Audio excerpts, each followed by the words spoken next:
Sawubona makhelwane, this is the year of divine help. Khuluma nayo seduze uthi this is the year of divine help. Makati ungekho nge-crossover mtsheti this is the year of divine help. Siyabonga Ndosi egameni lika Jesu. Amen. Thank you so much for your availability today. Amen. Incwadi kaJoshua siyaphi kuJoshua. Manje Joshua sifunani again. Oh, amen. That is Numeri chapter number 23 verse number 19.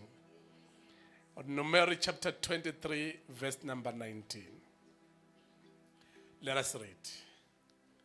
Numeri chapter number 23 verse number 19 ufunde kanje. Yes. uNkulunkulu akasiye umuntu ukuba aqambe amanga nendodana yomuntu ukuba azisole. Ushilo angayi kukwenza na?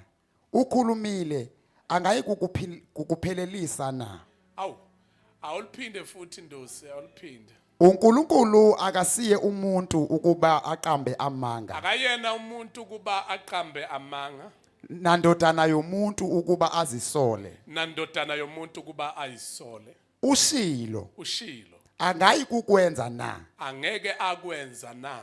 Ukhulumile Wakhuluma futhi. angayi kukuphelelisa na? Ngeke akuphelelise na lokho akushilo. Somebody shout amen. Noma Ndosi ungazohlala lapha phakathi kwabo la ukuze uzofunda ungareflect speaking. Ufunde noma uhleli phansi ngoba sothi ufunda amavesi amaningana.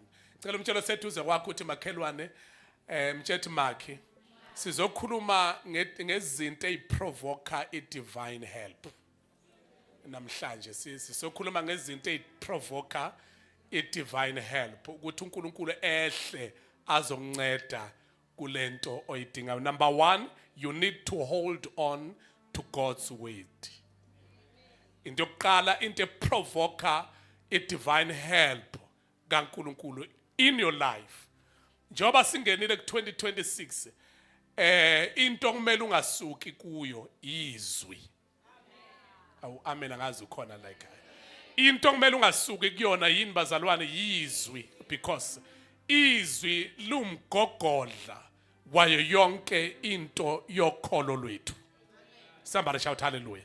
Now uma ke sikhuluma ukuthi you need to hold on to God's word.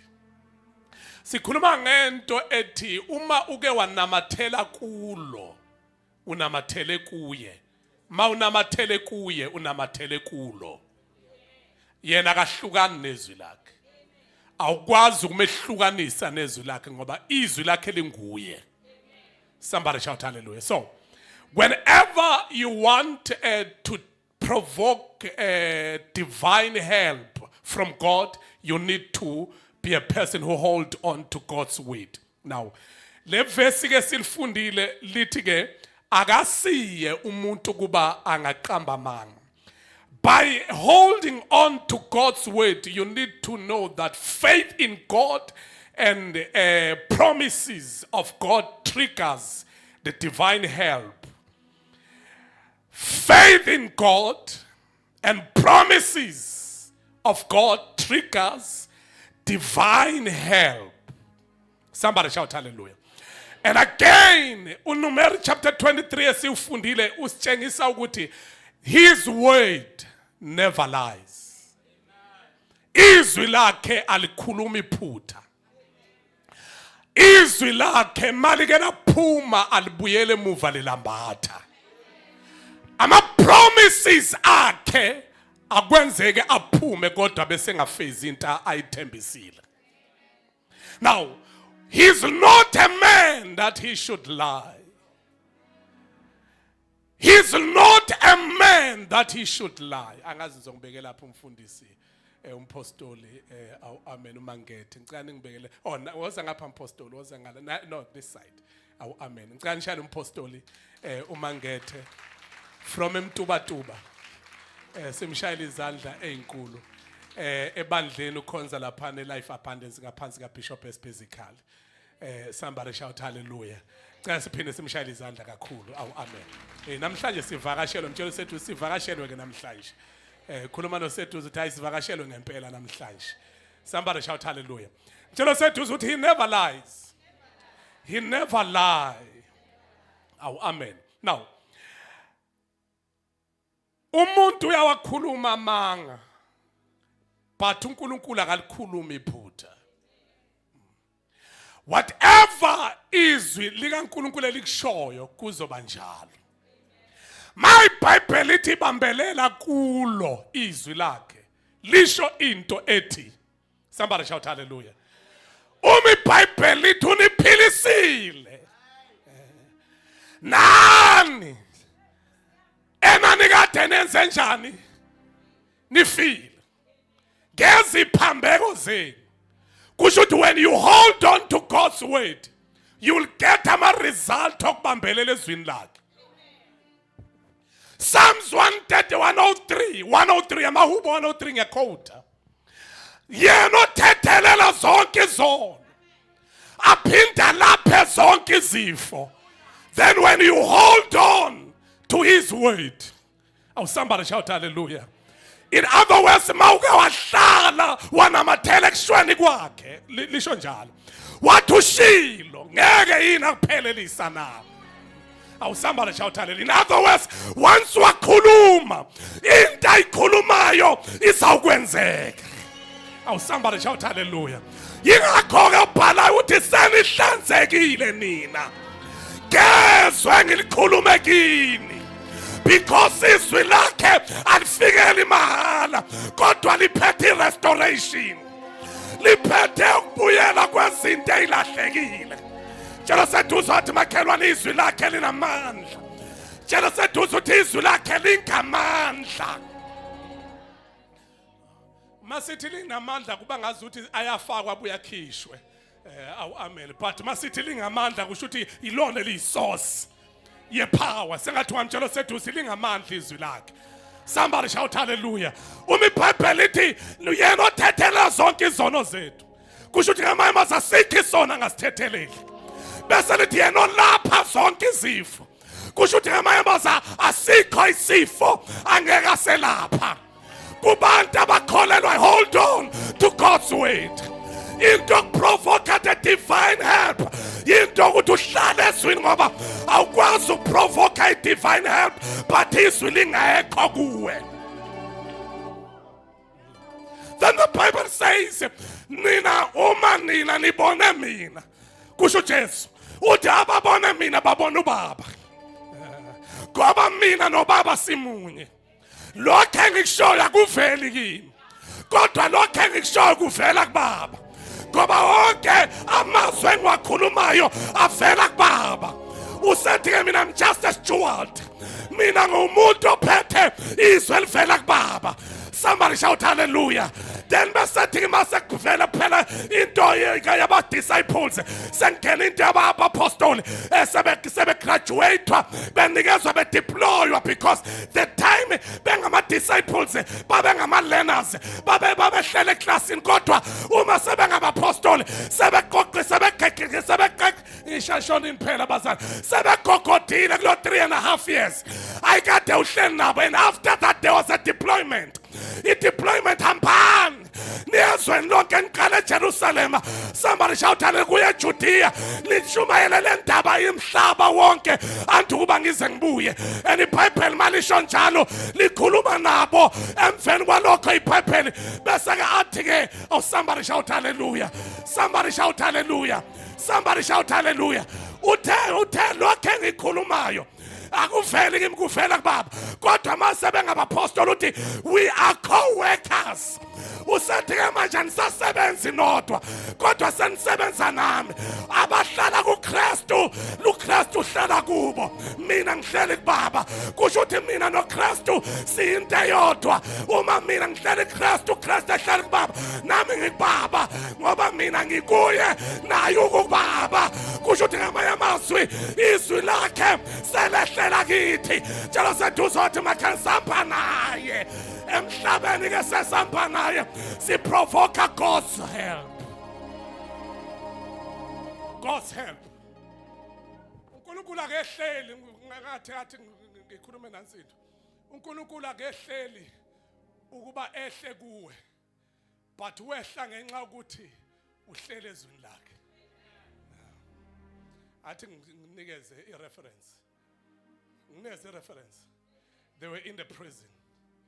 Izenzo chapter 16. And Paul and Silas, they worshipped God. Ngesikhathi be worship uNkulunkulu wehla. Washiya amazulu wehlela ejele. And mayifika ejele wayengezanga just ejele but wayize kwindumiso. Wathi mayihlala indumisweni ungavuleka iminyango.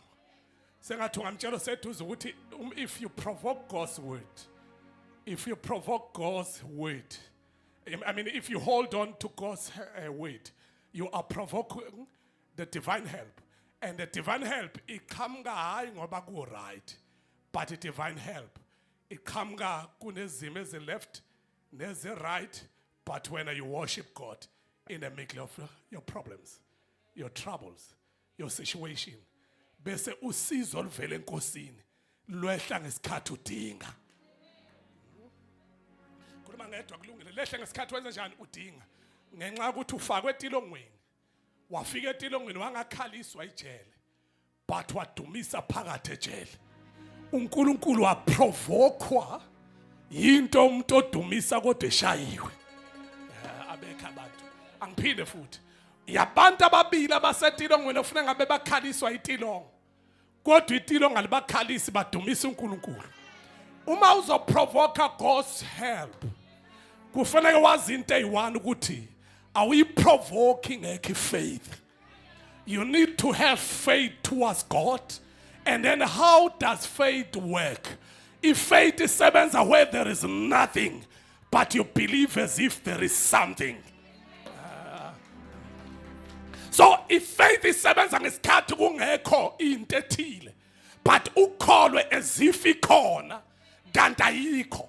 uNkulunkulu akafohli uma ingekho into azoyifohlela. Kodwa ufohliswa ukuthi awukhali njengabantu. Mawehlelwa izinto.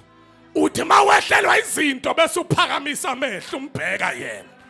iBhayibheli kuthiwa babe bathathu niyabazi badumile ama celebrate iBhayibheli.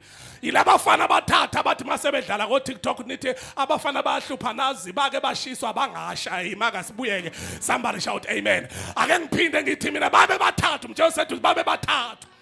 Bangaba ukuba bakhothame esithombeni sikabani sika Nebuchadnezzar. Sengathi wamtshela sika Nebuchadnezzar.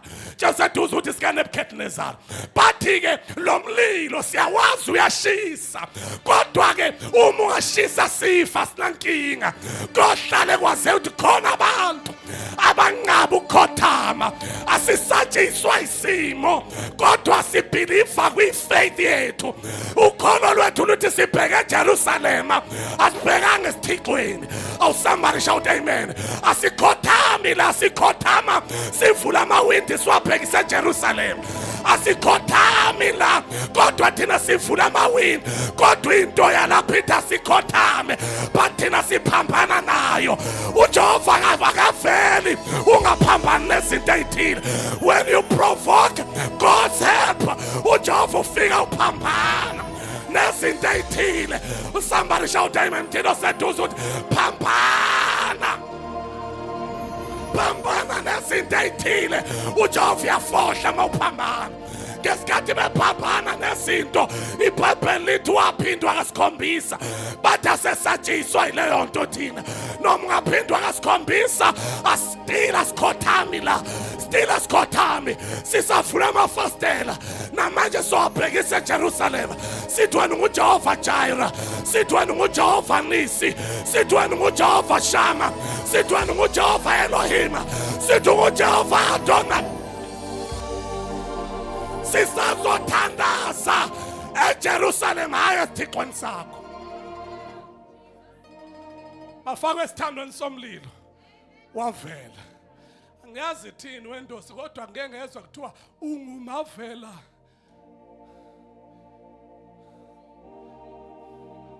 Awuyazi ungumavela ngazi bese kuthiwa kwisimo.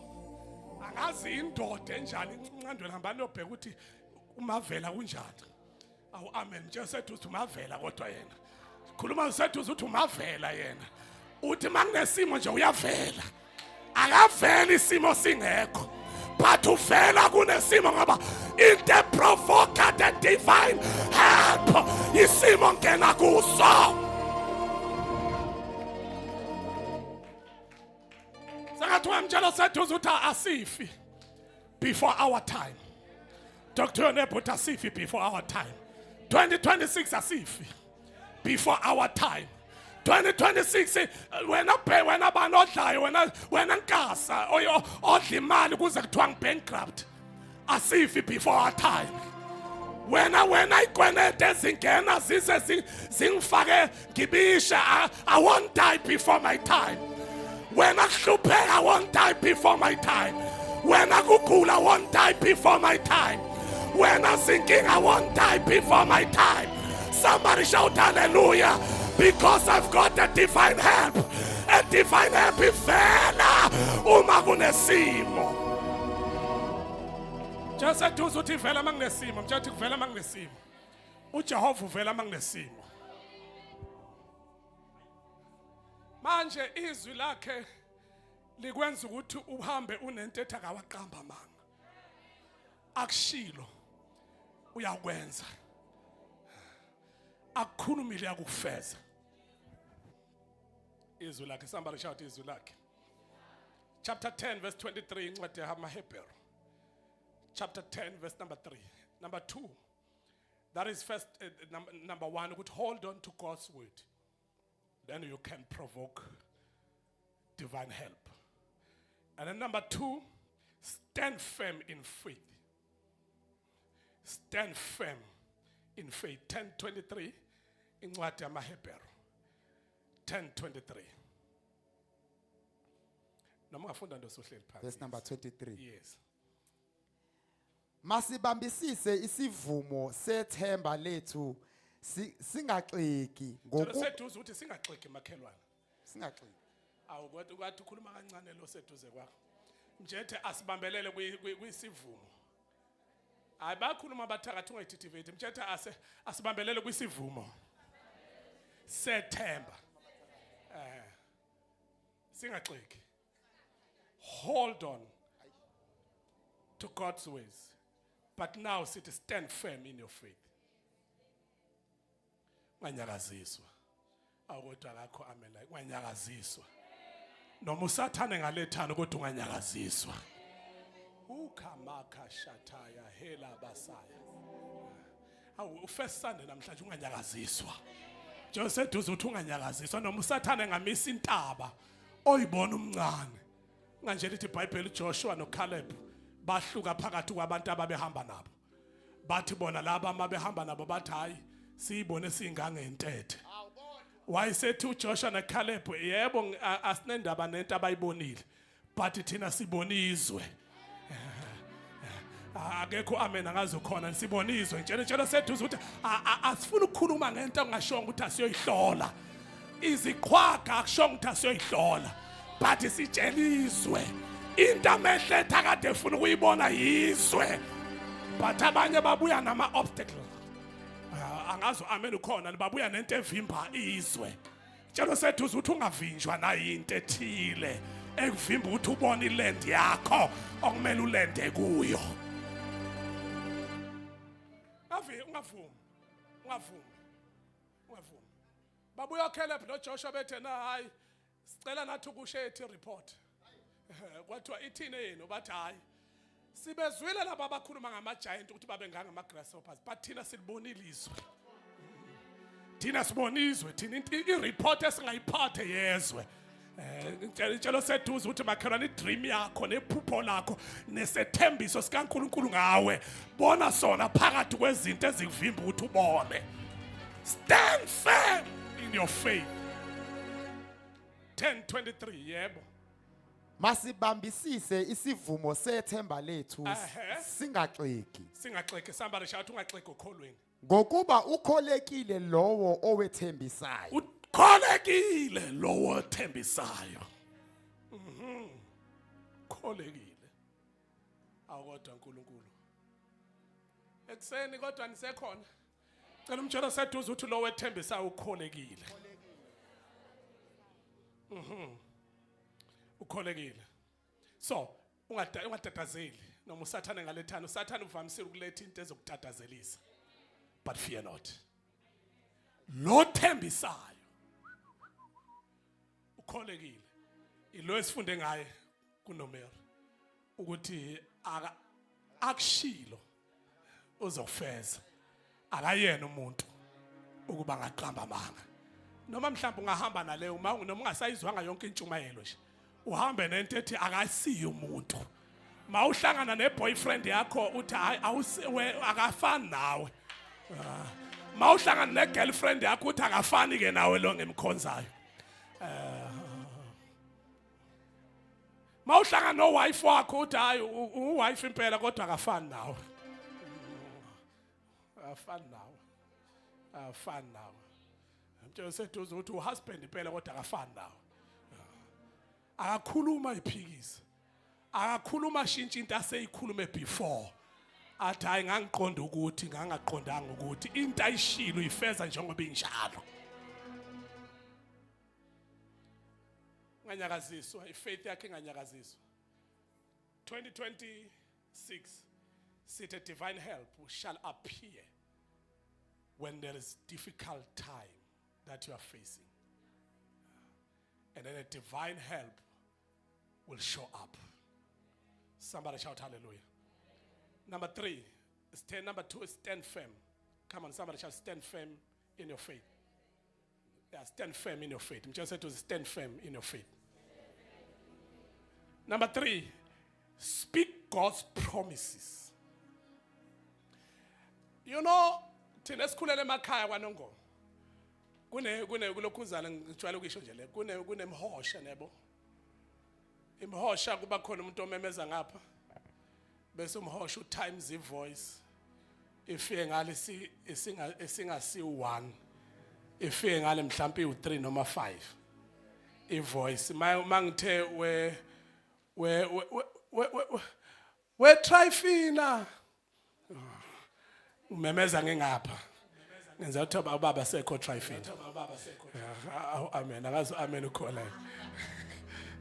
Abasekho Trifina. Somebody shout oh nangifuna ukuyenza Yesu awuyenze menza awuyenze brother menza lapha. Singiyamemeza. We Trifina. Nansoke. Exactly.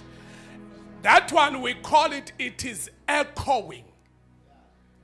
Kushuti the voice will come once, but isihosha will multiply my voice. And my voice will reach to the other side. Say it times 2, times 3, times 4. So prophetical, it means that when the promise is a tembis or sipum, it needs its hosha that will repeat the promise that came from the mouth of God. In order for that promise to reach a person to the other side.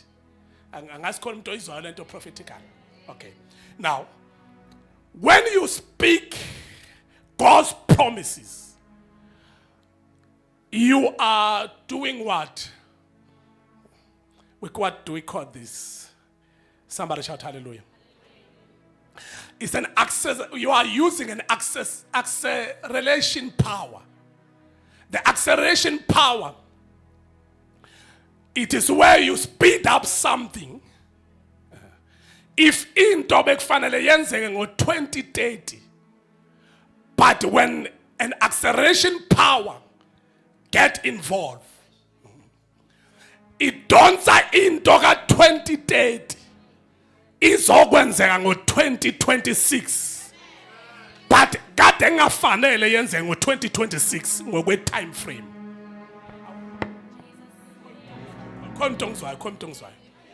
So every one of us here, you've got that power, the power of an acceleration. That power, how to use it? What is the formula? The formula of using that power, you have to go and check the promises of the Lord about your life. Hambo check is a thembiso ikaNkulunkulu ngawe. Amen umsumncane nje. And then mawusu check is a thembiso ikaNkulunkulu ngawe. Bese wenze njani? Speak God's promises. When you speak God's promises, you are taking what God has said about you, 3,000, 6,000, don't know how many thousands, before you were born. But when you start speaking what God has said about you, you are doing what we call it as an acceleration power. Lesethembiso akade kufanele shinama yakasa senze ngesikhathi esizayo sizokwenza ukuthi every time when you wake up, you speak what God has said about your life. Sengathi ngamtshela sethuze kwakho ukuthi makhana ikhulume lento. Ikhulume lento.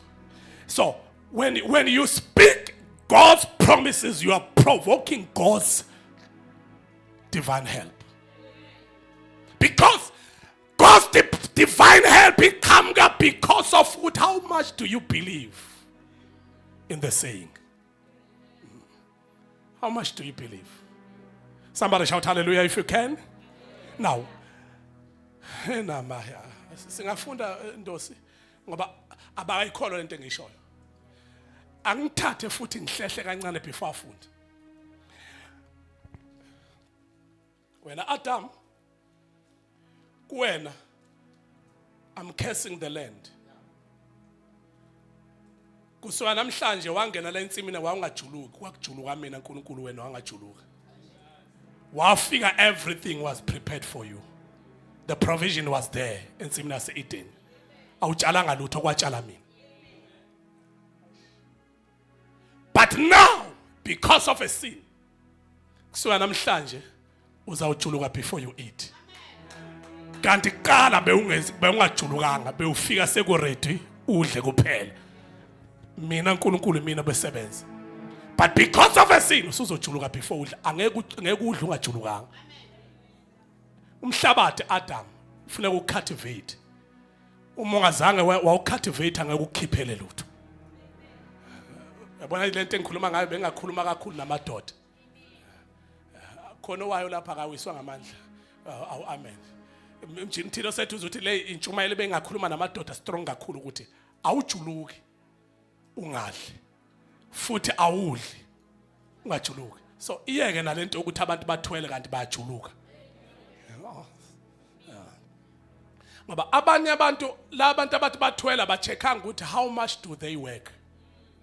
Basebenza kangakanani ngoba indlela umuntu asebenza ngayo izomnikeza ama result okusebenza kwakhe. Amen angazi khona la ekhaya. But uma umuntu engasebenzelala ebuka iTV azi yonke into esi-update ngisho social media ukuthi ubani usenzeni kuyithonga ubani wenzeni kuyithonga angilazi nokuthi sele kuphi nokuba kuphi. Awu amen ithonga. But uthothi khona umuntu ongeqhwa lutho. Bese ucabanga ukuthi uzothola ama result kwa TV. Ohlale semgwaqeni. Bese ucabanga ukuthi uzothola ama result. Ngeke kwenzeke. Nje sethu ukuthi kwashintsha ngenxa yesono. Wawuzohlala ubuka iTV udle ukube kuthiwa. Kodwa ngenxa yokona iyona into eyenza ukuthi kwenzakalani la. Iyona into eyenza ukuthi somebody shout amen. Ukuthi everyone ajuluke. Okay. Somebody shout hallelujah. Ngoba kushuthi khona inkinga la. Awu amen. Awu amen. Now. Tshela sethu uzothi makhelwane mtshethi makhe kwaqala ngisomhlabathi kuAdam. Kwabuya kweziwe enyokeni. Kwathiwa wena nyoka. Labantu ade behleli kahle. Kodwa kwafika wena. Kusuka namhlanje wena nyoka. Ngihlale ngisho ukuthi ngoka Bishop BM Tellez ngicabanga ukuthi ayinenyawo. Enyoka. Ka Bishop BM Tellez ikhesi mayihamba ngicantha ayinenyawo. Ngivulela kancane. Awu amen. Incantha ayinenyawo. Kodwa ikhesi ithi kusuka namhlanje from today uyawuhamba uhule phansi ngesisu uyawukudla umhlabathi uyoba ukudla kwakho, uthuli lomhlabathi kuyoba ukudla kwakho. Then ikhesi kusho ukuthi yayingayidli inhlabathi inyoka, hleze yayidla something else, but because of a curse from that day yadla umhlabathi. Now kusho ukuthi ma akekho odla inhlabathi, akekho sayimarket uma ukuthi isekhona, cha ayisekho kodwa othenga inhlabathi ethu usuthiswa inhlabathi, ngoba mawuke wayidla kusho ukuthi you've got a spirit of snake inside you, are feeding that snake.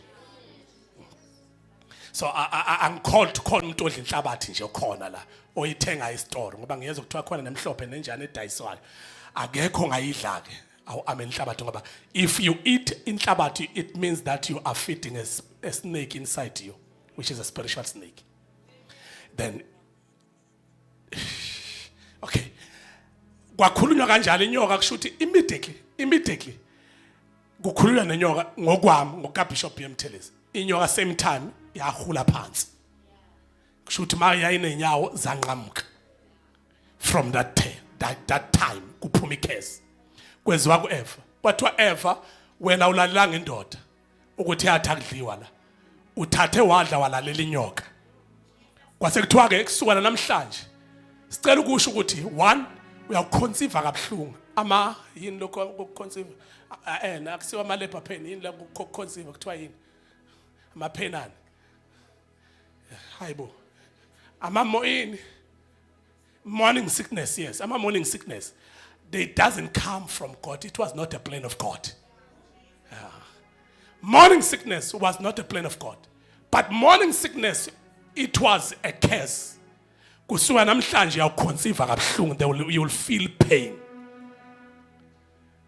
Kusho ukuthi plan yayingasho njalo, khuluma ngedwa la ekhaya. And kwase kuthiwa uyakhulela abantu 9 months. Yes, kusho ukuthi kwakumvele uzokhulelwa 9 months makwenzeka, but bese kuthiwa uyozala kabuhlungu. Kusho ukuthi pain, labor pain ayize as a blessing, but labor pain is as a curse, as somebody oya kuma period yakhe abe ne pain ayizwayo. Umisi ipain yama period akusi pain normal, is from the curse. Uma isindlulela khona kuthiwa kwabo kuwesi, kufuneka you need to pray for that, because it's demonic. Ngicela umtshelo sethu is demonic, umtshelo is demonic, and you need deliverance even from that pain, because yonke into iqhamuka kwi-curse. Mthito sethu mthinte ngesandla uthi makhelwane bishop nethanda nama kumenyezwa nima ngenyawo lolele nje, mthinte uthi vuka lalela, mthinte uthi lalela impela nje, mthinte ngesandla maye engavumi umshaye ngempama uthi kusho bishop. Amen, somebody shout hallelujah. So now mthito sethu uthi lama